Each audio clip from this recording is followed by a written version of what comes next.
All right, well, good afternoon, everyone. I am Q Wilson, the Senior Training Associate here at Out and Equal, and I'll be your moderator for today's call. I want to welcome everybody to our Dialogues on Gender Identity series here, and this is going to be part 3, actually, that we are working on.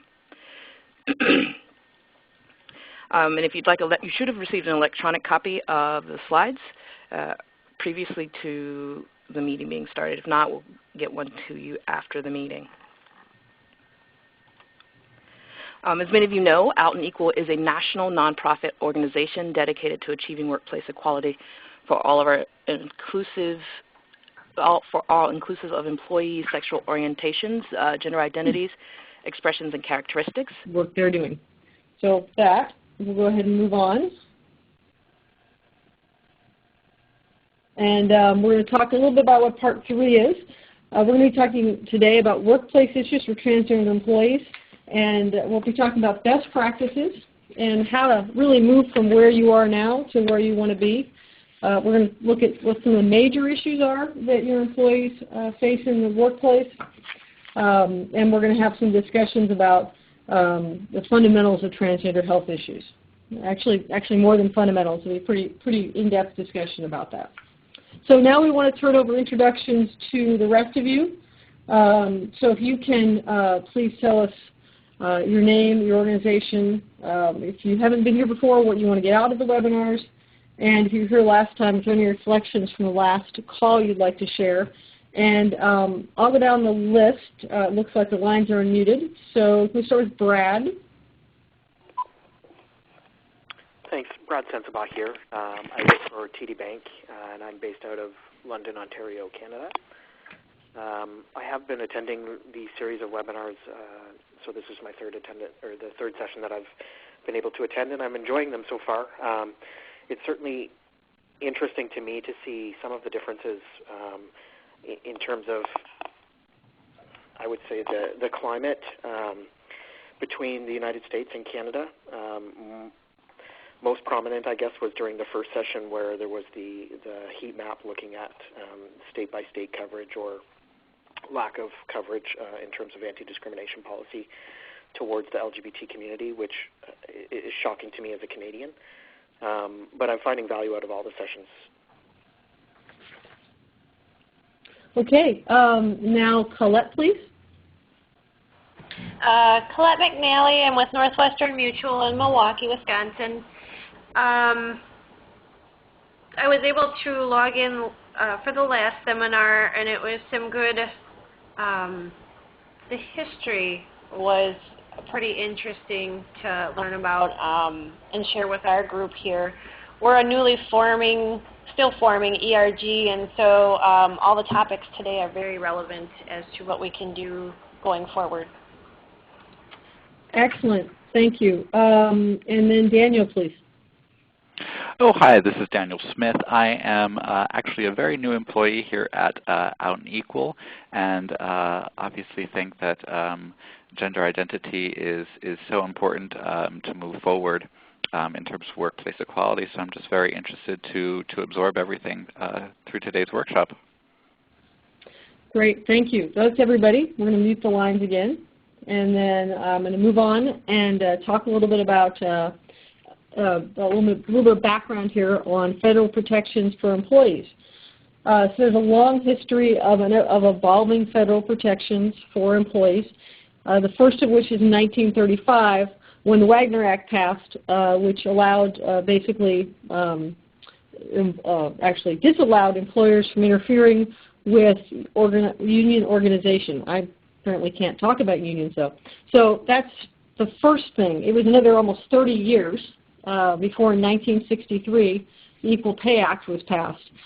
This protects men and women and provides equal pay for equal work. But then all sorts of stuff followed shortly after. 1964 there was Title VII, which prohibits employment discrimination based on race, color, religion, sex, or national origin, which is by far the broadest non-discrimination law passed in this country.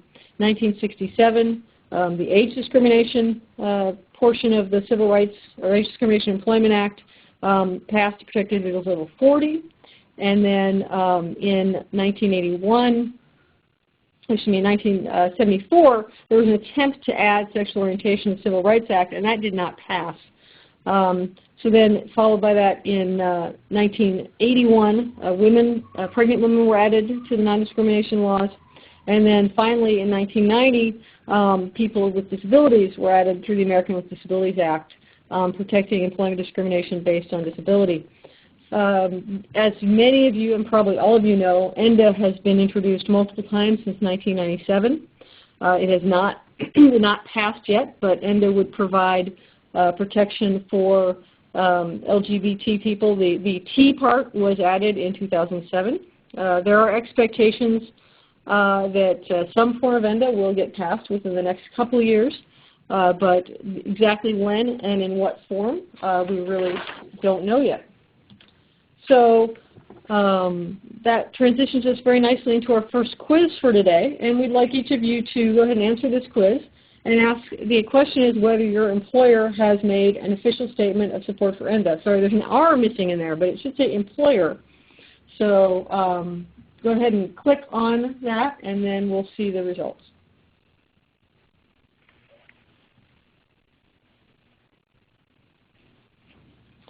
So we're starting to see the results come up. We're right now with 6 results in, evenly divided among yes, no with no plans, and I don't know. So it's pretty much the group, unless anyone else wants to jump in. So I'm going to go ahead and move us on rather than having discussion on this item, because I know we've got a lot of meaty things to talk about. So I'm going to move on to the next slide, and I'm going to pass this on to Kyler. All right, Ann. Thank you. Great job.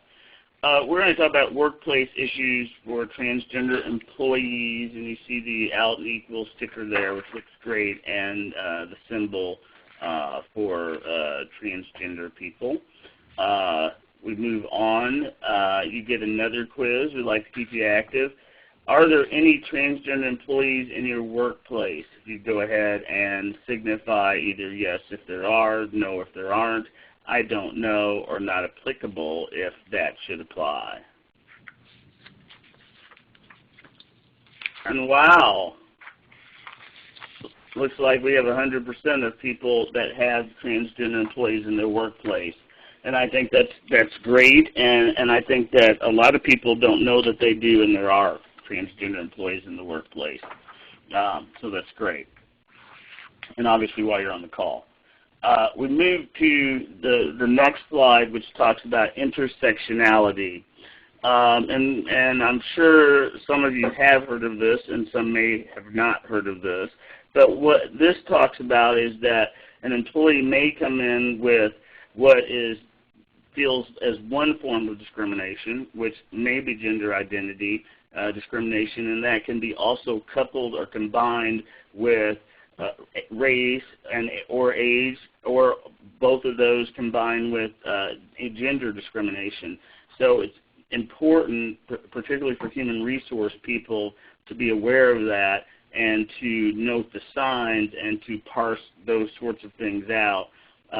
Personally for me, I ended up in that situation with an employer and sued long before there was any case law to protect, or any laws actually to protect transgender people, and lost. And there were tons of issues layered with race as well as gender that overlapped or were involved in that case. So I think it's important, again, to be able to recognize the different sorts of discrimination and how they may overlap, and be in tune to that.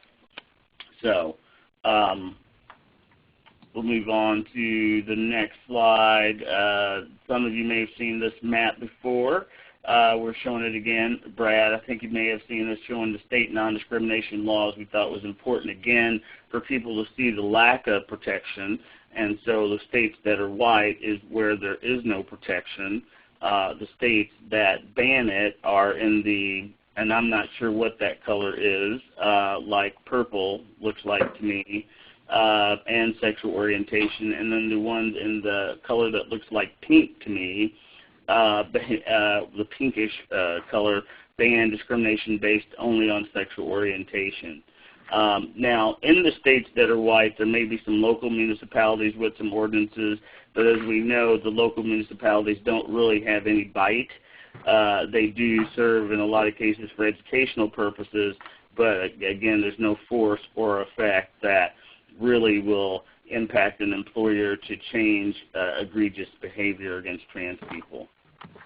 And finally, I'm going to take you to yet another poll. Does your company include gender identity and expression in its non-discrimination policy? Yes, both identity and expression. Only identity, only expression. No, but plan to. No, not planning to. I don't know, or not applicable. And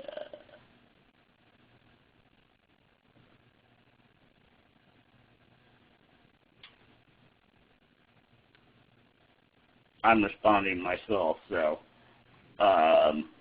we have a wide array. It's great that the majority or half, at least in this little poll, which is still good, protect identity and expression. And then we have a mix of only identity, no but plan to, and then I don't know. So at this point, we segue slides to, I believe, is this Harper? Yes, it is, and I've been asked to speak up a little bit, which I hope I'm now doing. You are, Harper, and I just have to say, just for a little levity, that it's amazing. You do sound very quiet today. It's uncharacteristic, as my co-presenters are aware. So, as of course we've discussed, I think in both of the previous sessions, obtaining and/or retaining employment can be one of the biggest challenges that transgender people face, particularly if their gender variance is visible or if their identification doesn't reflect their gender identity. This can be an issue for folks in terms of encountering discrimination, whether prior to transition, at the time that they come out and decide to transition, or even if they come into a job post-transitioning. Their transgender status can be a cause for harassment, discrimination, and so forth in the workplace. And when I talk about transition, I just want to check in: are we familiar with the concept of transition? Does anybody kind of need raise a hand if you have a question about that concept? Of course, as we talked about before, not everybody who is transitioning, and not all transitions look the same. But I'm not seeing any hands raised, so I'm going to go on. We have another quiz here. How many of you know somebody who has lost their job or has not been hired because they were transgender? So go ahead and submit your answer. I'm going to be submitting mine. And, oh, that was fast. So sadly, everybody said yes, which is fairly depressing, but reflects the reality that this is a really common problem. You've seen these slides before. This reflects the high rate of folks in the National Trans Discrimination Survey who said that they had lost their job because of being trans. And you'll see here that it was pretty high among all the racial and ethnic subgroups of the respondents, although certainly higher for many of the trans people of color. And here you've also seen this slide before reflecting the high rate of unemployment among trans people in that study, especially the very highest being among black respondents, but quite high across the board. So I could talk a lot more about that, but I think that I am going to hand the mic over for the next section.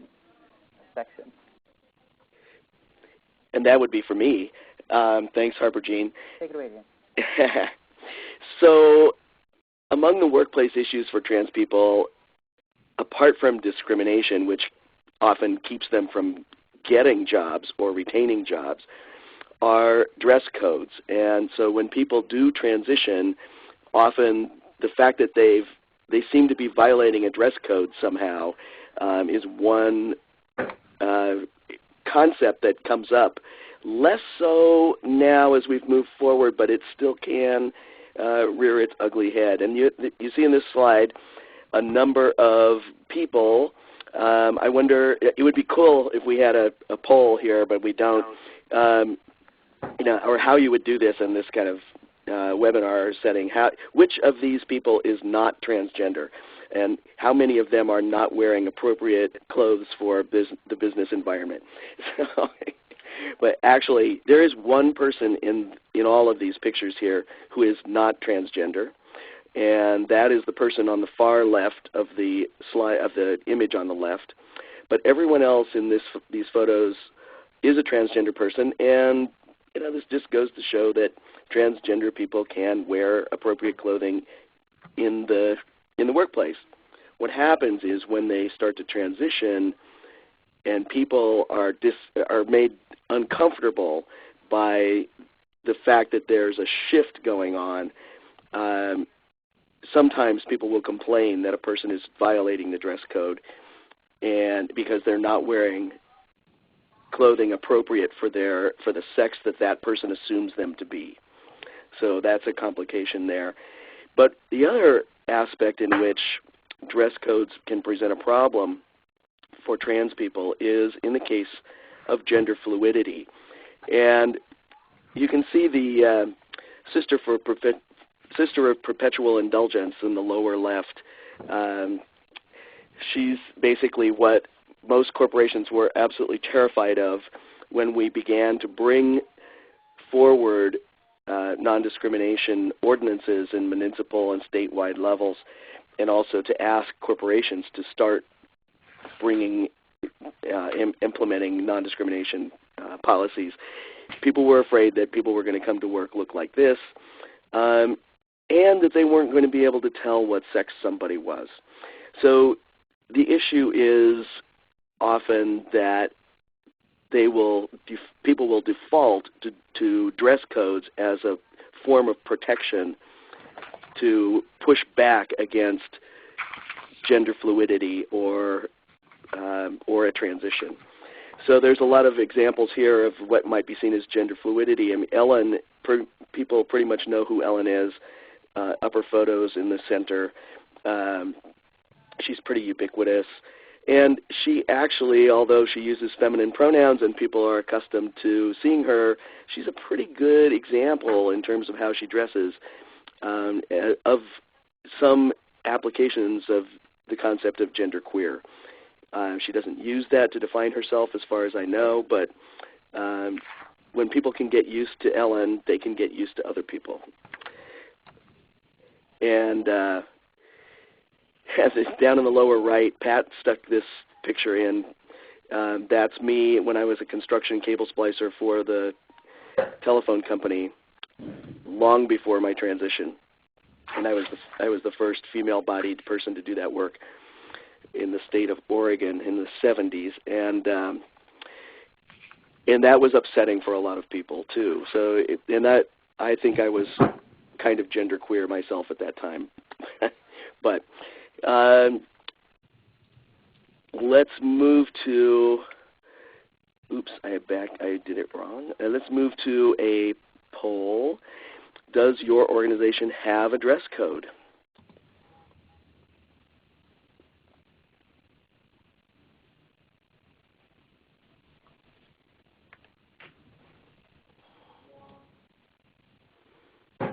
We have we have 7 responses. Okay. And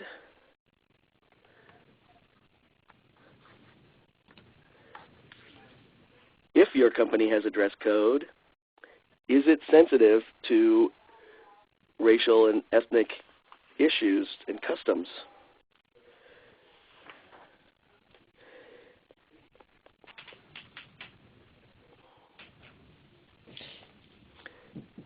So Jameson and Suzanne, I'm going to jump in while those answers are coming in and say that, I was one of the I don't knows, and there are a lot of them. And I don't know because our dress code isn't written down.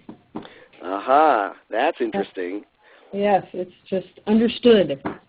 Right, and I think it's really interesting that most actually expressed dress codes they reflect mainstream white North American, Western European values and don't really take cultural considerations and racial considerations into account. And I think we need to be much more aware of that as we go forward and look at what are the kinds of things in the workplace or policy aspects in the workplace that affect people's lives as our workplaces become more and more diverse. So just something to be aware of.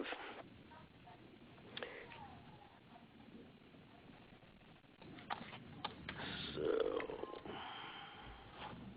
moving to the next slide.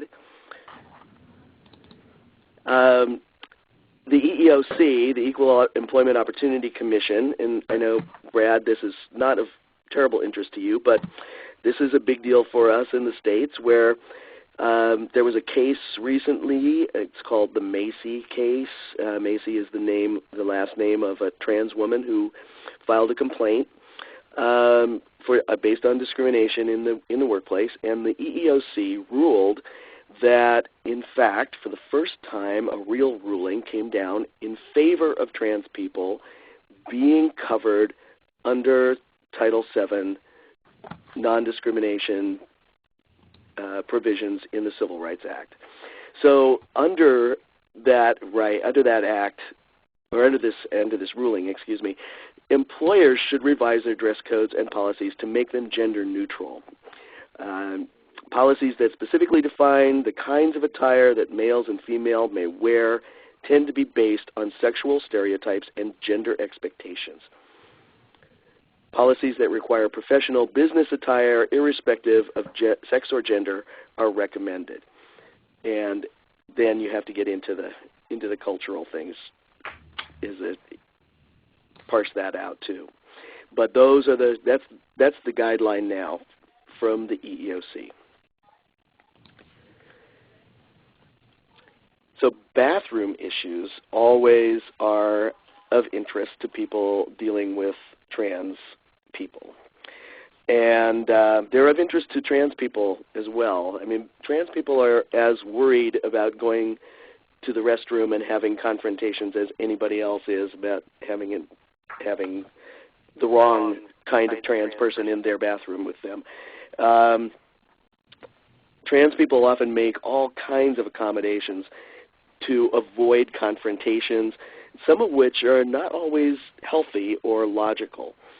So it's important to think on behalf of trans people or with the trans people in the corporation or who have transitioned or are transitioning, who understand what it is that they're facing and what those concerns are. And the EEOC had a position on restroom access as well, which is that employers should consider access to restrooms, locker rooms, and other gender-specific facilities. An employer should consider an employee's full-time gender presentation and identity when making decisions regarding restroom access or whether unisex facilities may be appropriate for a temporary time period. In San Francisco, we have an ordinance that basically says people are entitled to use the facilities that correspond to their gender identity. There was a lot of pushback when we made that policy, and people were upset that they would be in the bathroom with the wrong kind of person. But the only people who have ever filed complaints under the ordinance have been trans people who've been harassed by non-trans people. It's not that that trans people are harassing non-trans people. So it's the defense against trans people is somewhat contrived. Yes, Brad, it is. I'm pretty sure. I don't know that every province has the law that requires people to use the bathroom according to their identity, but I'm aware that Canada has been much more progressive on this, and you've had some very interesting lawsuits about it as well in Canada. And so it hasn't been exactly an easy implementation of this principle. But I think you are, on the whole, farther ahead than we are across the United States. So I'm going to hand off to Harper Jean again. Thank you, Jane. And again, I'm trying to speak up here. I'm trying a new hands-free thing here, so please keep telling me if I need to keep speaking up more. We talked about documentation a little bit before. ID and documentation issues are important for trans folks and employers, partly because the government-issued ID that folks have, often people need to present it for employers need to use it for things like employment verification. And that can be an issue if the government-issued ID that people have, outs them as far as their transgender status. And also because employers often have their own record systems that may record people's gender and may need to be updated when somebody transitions. So we talked about the patchwork in the U.S. and in different countries of different policies for updating different documents. This here is a slightly different map, or really a rather different map than we showed you before. Before we showed you a map that had to do with what kind of evidence you had to show to update your birth certificate. It was very different in different places. Some places it was about surgery, and some places you had to convince an individual judge. This map shows whether you can get an updated certificate that reflects your transition at all, whether you can get one that does not out you as far as your trans status. So the solid green color states will issue a new birth certificate that doesn't show that the gender on it used to be something different. A whole bunch of these states will amend the certificate, but it will essentially say that you were assigned one gender at birth and you are this gender now, which as far as privacy and potential discrimination doesn't help people very much. This is something where there's pending legislation in D.C. and California on this issue right now. And as you can see, we have a handful of states where it's pretty much impossible to get these things updated. Often we will look to passports as a form of identification. For example, in the new initial version of the U.S. immigration bill that was just introduced, the passport is one of the documents that people might have to use for the new mandatory employment verification system that's been proposed. So our next quiz is true or false, yes or no. You must have some form of transition-related surgery to change the gender that's listed on your passport. And here we're talking about U.S. passports. So go ahead and put in your responses. I see some responses coming in. And we have about 85%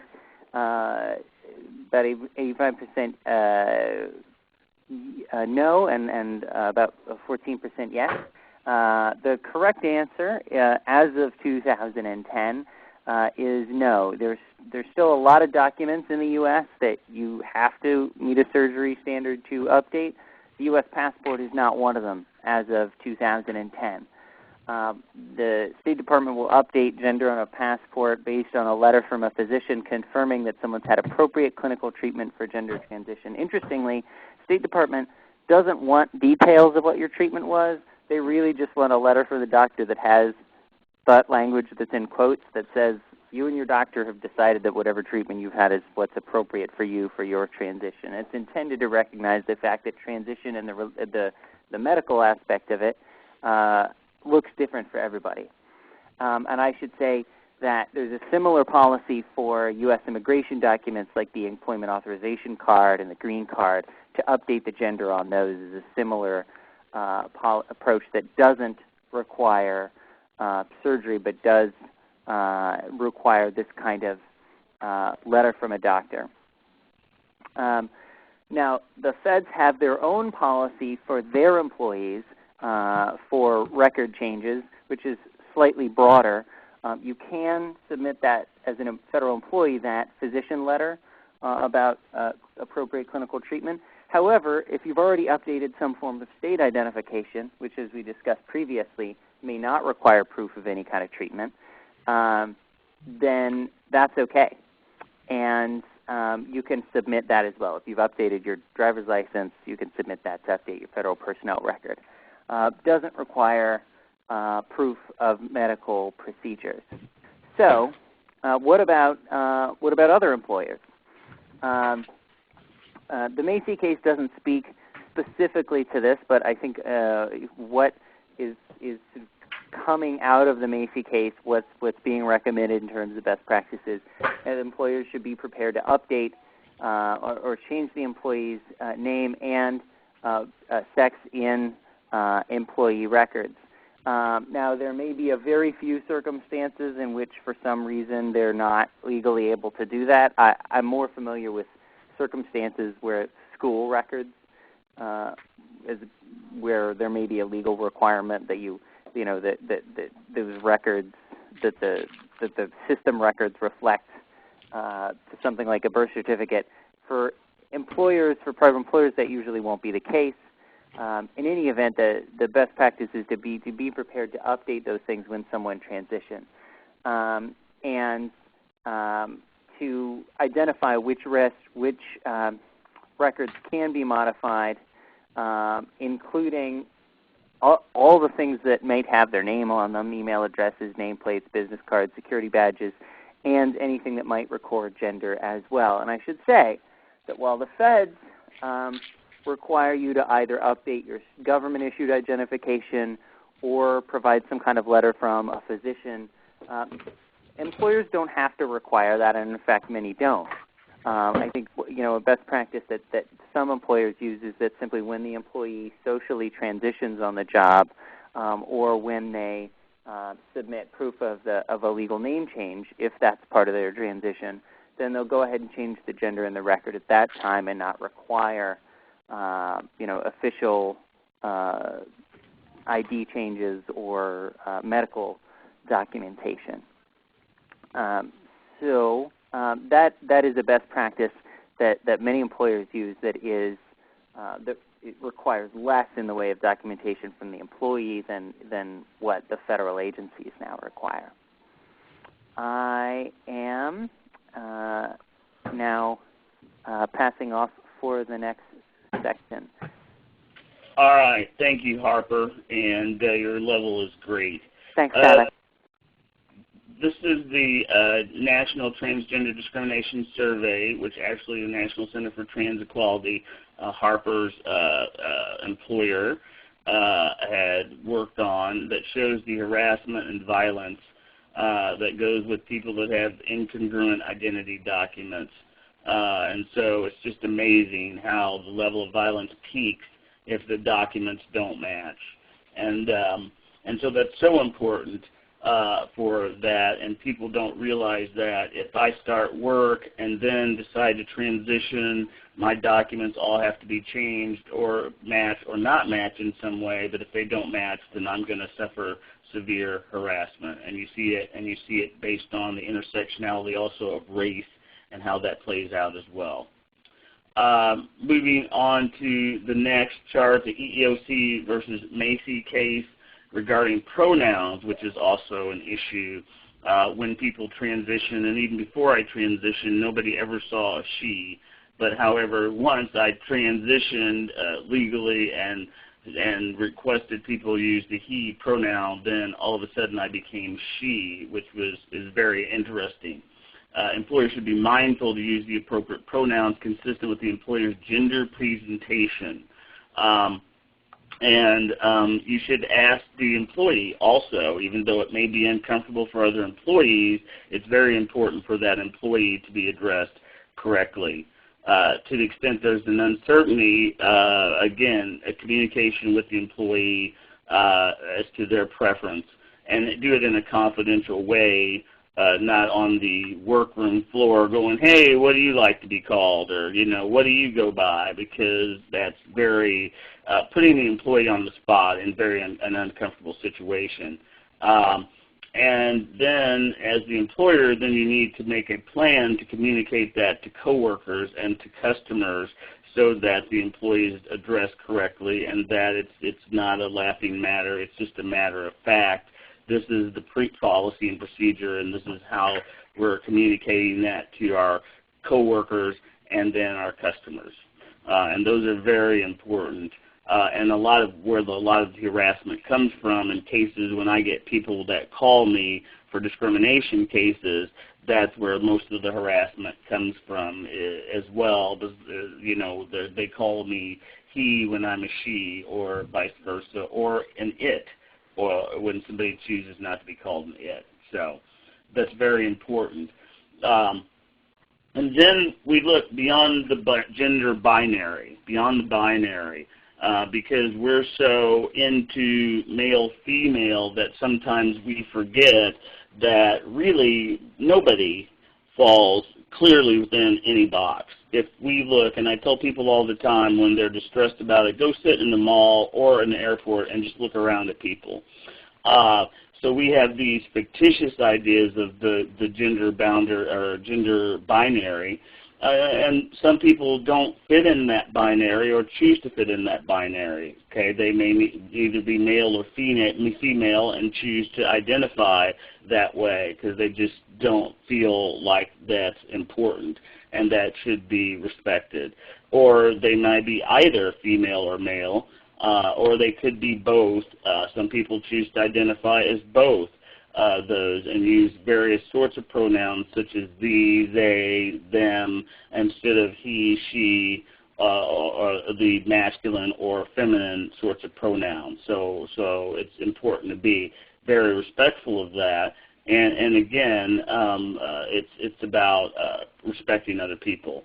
And then Jameson already mentioned earlier the issue of dress codes, and I do think it's important that dress codes be looked at to be cross-cultural, as he indicated, because they're very narrow as to race. They're very European, and they don't include any people of other races, and they definitely don't expand for trans people or being transgender people who choose to transition or not. And so dress codes need to be addressed appropriately so that people feel comfortable, because employers note that when they have employees that are comfortable, they have productive and happy employees.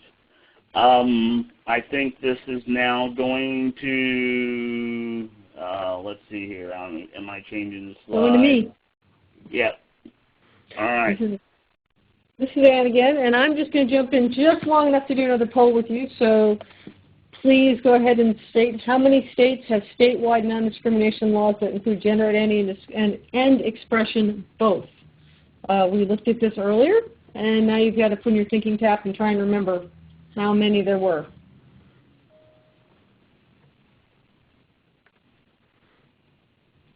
So the vast majority of the group is saying that there are 16. And I know that at least one of my co-presenters knows that answer off the top of their head, and the answer is? 16. Mm-hmm. Is it 6? So it is 16, right? 16, yeah. It's 16. It should be 17 because D.C. is a state. Sorry? Well, depending on whether you consider D.C. to be a state, it could be 17. Okay, right, it's 16 states plus D.C. Yes, excellent. Thank you, everybody. And now that I've popped in there for a minute, I am actually going to give this right back to James. Okay. Thanks, Ann. So I'm going to talk briefly, really briefly, about the international situation. And we know Canada is very progressive and has done some really great work and have legal same-sex marriage, and Canada can generally seem to be more civilized about a lot of things than we are. But it's true even so that trans people still struggle in Canada concerning access to health care and probably face the same general prejudices among the greater population as they face in the United States. Mexico, Central and South American countries for the most part are somewhat hostile to trans people. In some countries are far worse than others. Mexico grants legal recognition of a new name and sex for transsexual people, and genital surgery is not required. Colombia, Argentina, Panama, and Chile permit changes without requiring surgery. Brazil and Uruguay permit document changes only after surgery. And in Venezuela, document changes and legal recognition are virtually impossible. Costa Rica and Puerto Rico and Cuba have been rather changeable, although Cuba has become much more progressive on this in the last couple of years. And I even got to go to Cuba and talk with some of their officials about changing their policies about a little over a year ago, which was really, really exciting. Basically, in Europe, there's a lot of human rights law that is extremely positive for trans people, but trans people are still widely discriminated against, and it's the same prejudice and stigma that has affected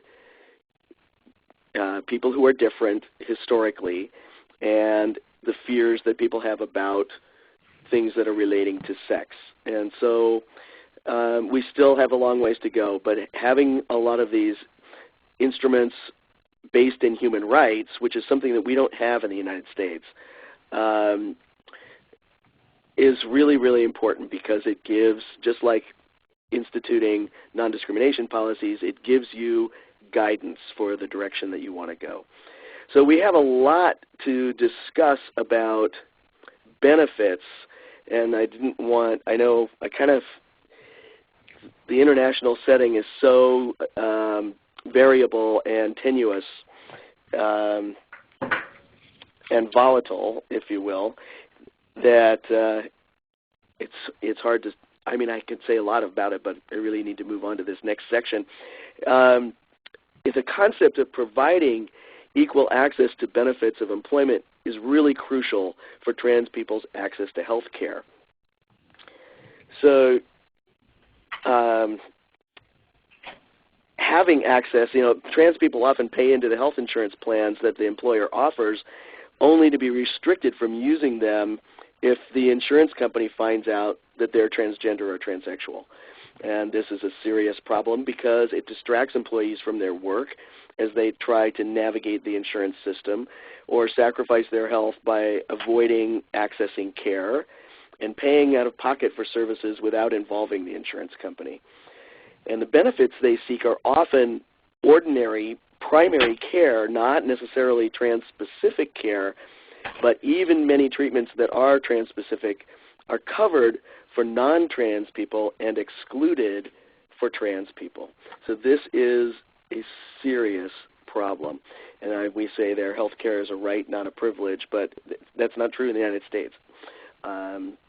It is still a privilege and not a right in the United States.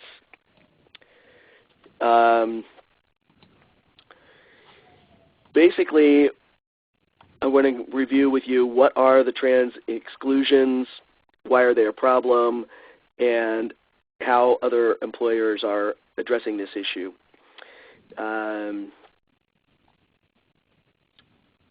There's two different kinds of health care that we need to talk about, although from a policy standpoint we don't want to separate these things, but it's important when people are negotiating for trans-inclusive benefits that removal of the exclusions that affect trans people is not necessarily sufficient to provide access to care. So actually naming the trans-specific care that is covered is equally important to removing the exclusions. At least for now. Hopefully someday that won't be the case and people will be treated equally, but right now, because of the extreme discrimination, we kind of need to go in that direction.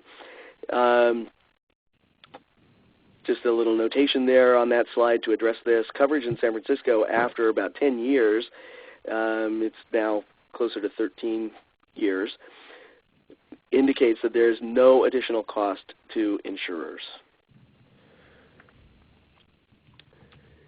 So what are trans exclusions? Here are some examples, 4 examples of transgender exclusions taken directly from major health carrier policies.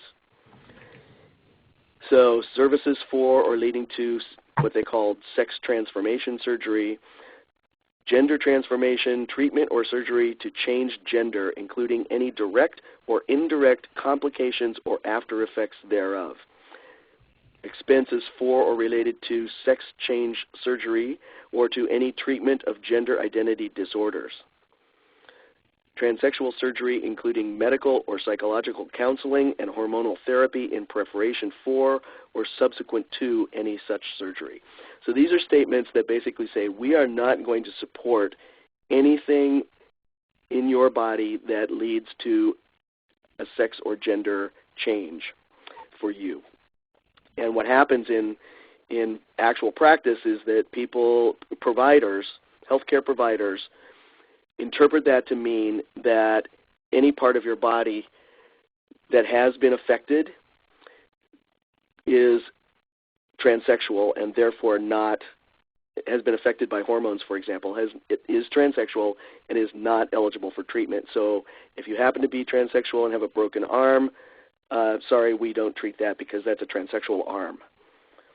And that's an example from an actual case that happened not too long ago. So this is what goes on. So this actually leads to unnecessary negative health impacts and higher costs by excluding actual medically necessary care that people really need. So these are the kinds of treatments that would be useful to trans people who are undergoing a medical transition: hormone replacement therapy, mental health services, surgical reconstruction, and certain other procedures that are appropriate. Facial feminization surgery is not listed there, but that's something that we want to advocate for, because in many cases that can be a life-saving intervention. Hair removal, electrolysis, and speech therapy are not mandatory for everyone, but in some cases they are absolutely necessary. And not everyone has every procedure.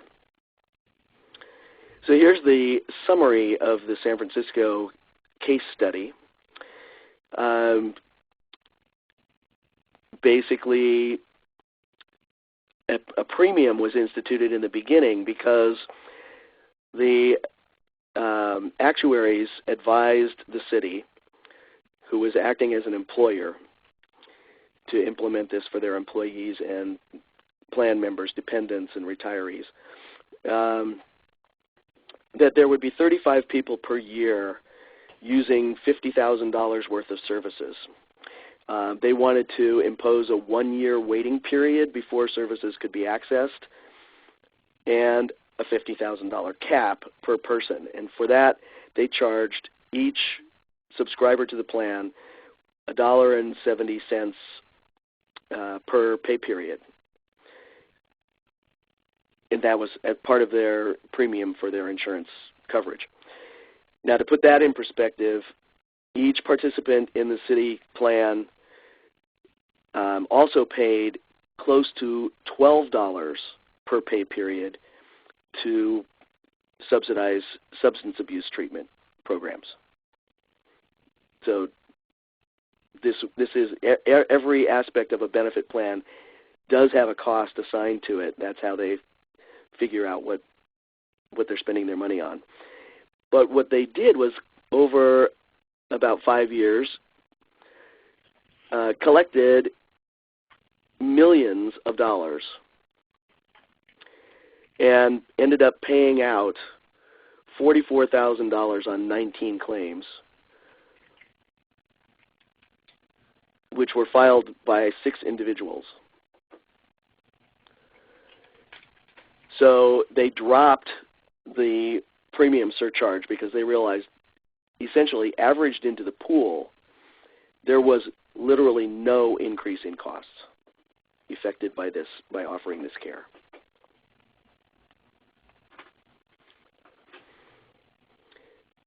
So here's a comparison of employers from the Corporate Equality Index of the Human Rights Campaign's Corporate Equality Index, which I hope you're all familiar with because it's been an extremely important and useful tool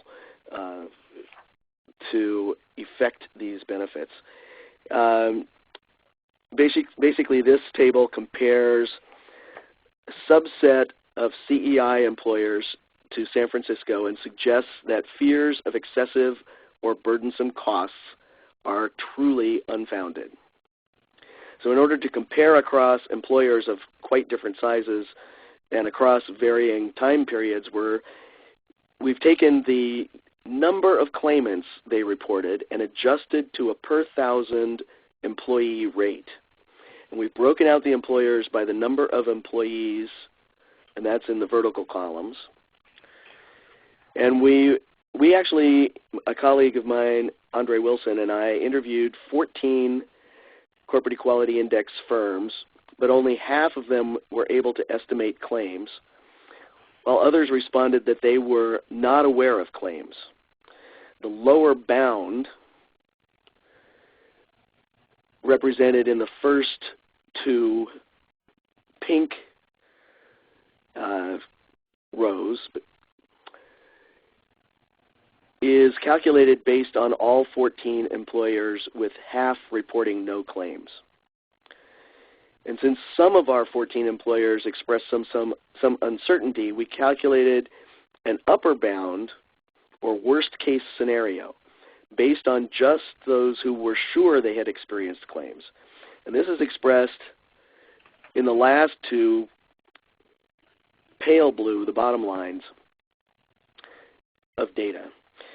And thus the upper bound in the actual 4th line is the adjusted, let's see, what is that? The upper bound, the adjusted rate in the very bottom line, the 4th line of adjusted rates.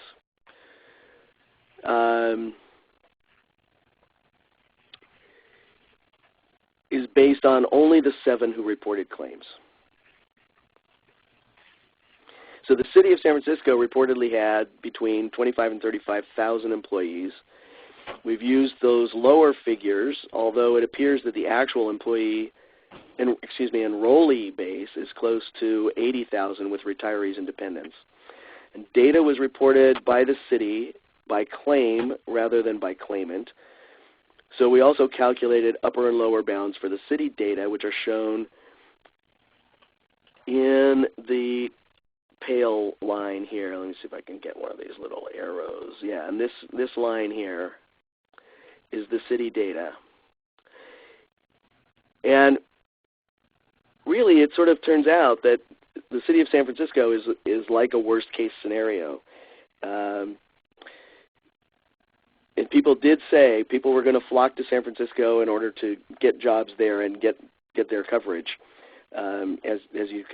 As you know, we didn't have that many claimants, so it turned out to be a false assumption. But still, in the rate of utilization, with the upper bound of 0.03, that is the highest of all the utilization that we were able to find over that period of years. As of 2009, basically, was when we did those interviews. And the Williams Institute is doing some new interviews now and trying to revalidate this data. So they should be coming out with their report before too long.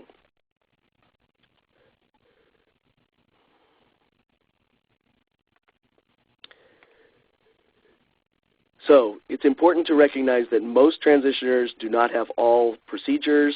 They have only the procedures that are clinically indicated for them. They also don't have all the procedures in one plan year. Costs are negligible, and they're even more negligible for bigger employers. Oops. Well, I should go back and look at what that was. Yeah, we don't have to say that. So in the progress to date through the Corporate Equality Index has been that there were 49 companies in 2009 that had fully inclusive benefits for transgender people, 66 in 2010, 85 in 2011, 206 in 2012, and in 2013 there were 287 who had trans-inclusive coverage. And if there were a lot of risks associated with this, we would know about it by now. This is Harper Jean jumping in. Just want to let you folks know, and we alluded to this previously, that for companies with employers in at least certain parts of the U.S., things are changing as far as what employers have to do in this area. So in addition to the business case, we have now 3 states in D.C., California, Colorado, Oregon, and D.C., who have issued guidance or regulations saying that under their state non-discrimination laws that do include gender identity, that these trans exclusions will, in many cases, violate the law in that state. So that any service that's provided for other conditions, hormone medications, hysterectomies, for just as a couple of examples, has to be provided for folks who are transitioning and have a medical need for it. In brief, the guidance looks a little bit different state to state, but generally it will apply to the coverage for employees who live in that state for all non-ERISA covered employer plans. So unless the employer is self-insured, if you have employees in California, for example, then you must provide coverage to those employees that does not have those exclusions. And we expect that there will probably be some other states that are going to use their non-discrimination laws in that way in the coming months and years. So that's something that businesses need to be aware of, even if they're not based in that state.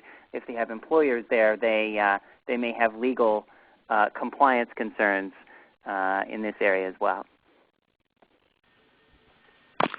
And this is Q. Anne had to leave us this afternoon. She had another appointment. So this is going to be, I think, our final poll this afternoon. Does your organization provide equal medical coverage for transgender employees? Your options being yes, no, I don't know, or not applicable. So select your answer, hit submit. We've got about half the folks that are left on our call today have responded. Okay. About half of us are saying no, the other half yes, and a couple of I don't knows. So I think it's Jameson I'm turning this over to, and just, yeah, go ahead. Jameson? Yeah, thanks, Q. I'm going to quickly jump to the issue of caps for the last thing about insurance because we're getting close on time. And no cap is the norm, basically, for providing care. In many companies, when you're trying to negotiate providing coverage, companies will go, well, let's put a cap on it, and that way we'll make sure that this benefit doesn't get abused. We find that putting caps on these benefits essentially are a way of telling people that they actually don't have a benefit. They're unproductive, and they don't solve a problem. You can see from this chart, among the smallest employers, 77% of them had no caps. And these employers would be the most vulnerable to increased risk if indeed such a risk really existed. So 77% of them did not find it necessary to control for such risk through caps, which suggests that something other than actual risk is a driver for caps. So don't let that, if you're negotiating for this, don't let that dissuade you from pressing for no caps. And I think I'll just slide on over to the last poll. did you want to skip that, Q? We can go ahead if you want to. We're okay for just a second. Yeah. Okay. So let's look at this poll here, covering healthcare for transgender people. I actually don't have what that text should say. So does it have an incremental cost to employers? What do you think that incremental cost to employers would be?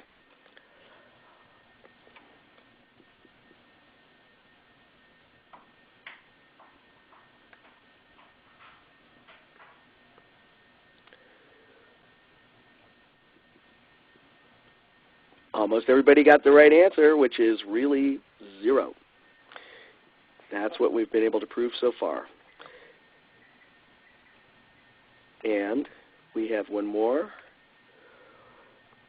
To receive 100% on the Human Rights Campaign's Corporate Equality Index, employers must offer insurance explicitly covering transgender needs, must have the plan documentation available to employees, must have all other benefits available to transgender people, have a dollar max for coverage of at least $75,000, A and C, B and C, or all of the above.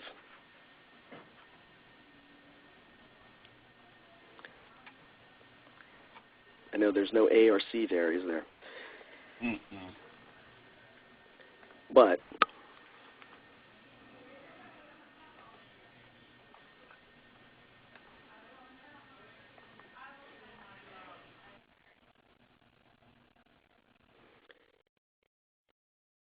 those are the requirements of the Corporate Equality Index, all 4 of those items as it stands right now. So that's it for this session, I think. Yeah, so what I want to do is we would normally open it up for question and answer right about now. But since we are right up on time, if you guys could hang on to any questions until our next meeting next week. And I want to give each of you an opportunity as for Jameson, Kyler, and Harper Jean to make a few closing comments. Kyler, you go ahead first.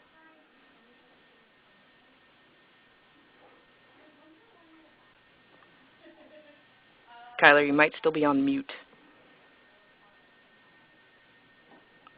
Uncharacteristic of him not to have something to say. Yes. That's true. He may have already stepped away. So, Harper Jean? Well, I hope that we provided a helpful overview. In fact, some of this was even new information for me about the benefits part. And I hope that we've sort of outlined some, some of the basics of best practices in this area, and then next time that we can get into some of the nuts and bolts of how those approaches work in practice, and sort of what sort of concrete steps employers can take to put these ideas into practice. Right. Thank you. And Jameson, please. I agree with Harper Jean. Basically, this is such a huge topic. We are so glad that you are interested in learning about it, and we're very hopeful that we're giving you some good background. Next week, I won't be able to be with you, but I know in the capable hands of my co-presenters, you will learn a lot about workplace transition issues and mechanics of those kinds of processes.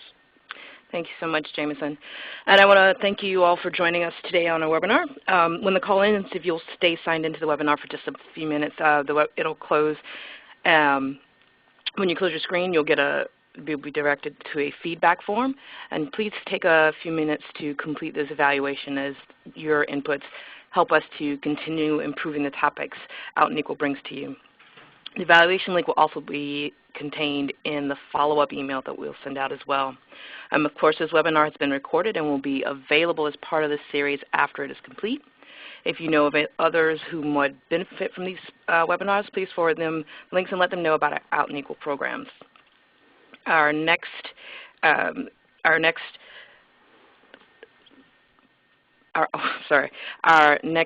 session will be on April 24th at 1 p.m. as well.